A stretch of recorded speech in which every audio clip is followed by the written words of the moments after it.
Pourquoi on ne voit pas le visage de ces mannequins? Pourquoi il y a des plumes sur cette robe? Et pourquoi ses mains sont positionnées de cette façon? Maison Margiela, automne-hiver 2025-2026, c'est beau, mais est-ce que c'est intéressant? Glenn Martens a présenté sa toute première collection en tant que directeur artistique chez Maison Margiela. La collection artisanale automne-hiver 2025-2026, qui est une collection haute couture finalement, s'inspire de la Flandre, la région flamande de la Belgique, le pays d'origine de Martin Margiela et Glenn Martens.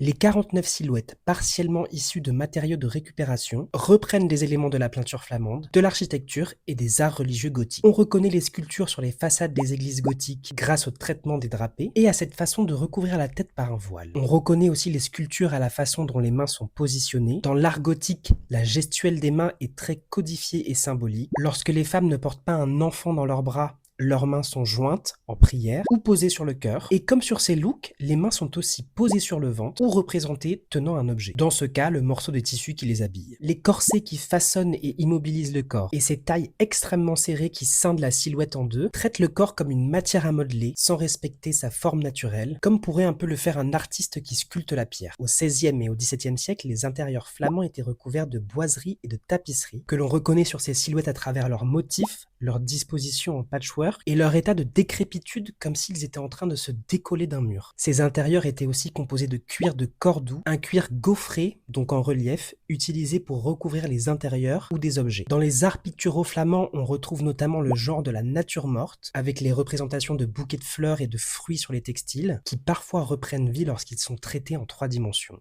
On retrouve aussi une réinterprétation du gibier représenté dans les natures mortes, avec une omniprésence des plumes d'oiseaux et de volailles en imprimé et en volume. Tout au long de la collection, on retrouve des codes et des références à la Maison Margiela, les masques qui étaient une des signatures de Martin Margiela, qui a un rapport personnel tout particulier à l'anonymat et à la célébrité, mais qui voulait aussi que l'attention soit portée sur les vêtements et non sur les visages des mannequins. Le plastique utilisé lors de la collection automne-hiver 1998, on retrouve les tabis bien évidemment, ou encore les épaulettes en plexiglas utilisées lors de la collection automne-hiver 2009. Alors la première collection de Glenn Martens pour Maison Margiela, non seulement c'est beau, mais c'est surtout intéressant, parce qu'il s'imprègne des codes de la maison pour les réinterpréter, parce qu'il réécrit les origines de la maison grâce à son passé en commun avec Martin Margiela, et parce qu'il réussit à conserver son identité créative. On retrouve les bustes en V qu'il a dessinés pour une collection chez Jean-Paul Gaultier, on retrouve ces textiles plissés et froissés développés pour White Project, et on retrouve cette façon de jouer avec les imprimés, cette façon d'abîmer la matière, de la recouvrir, de la traiter un peu comme une surface picturale. J'adore.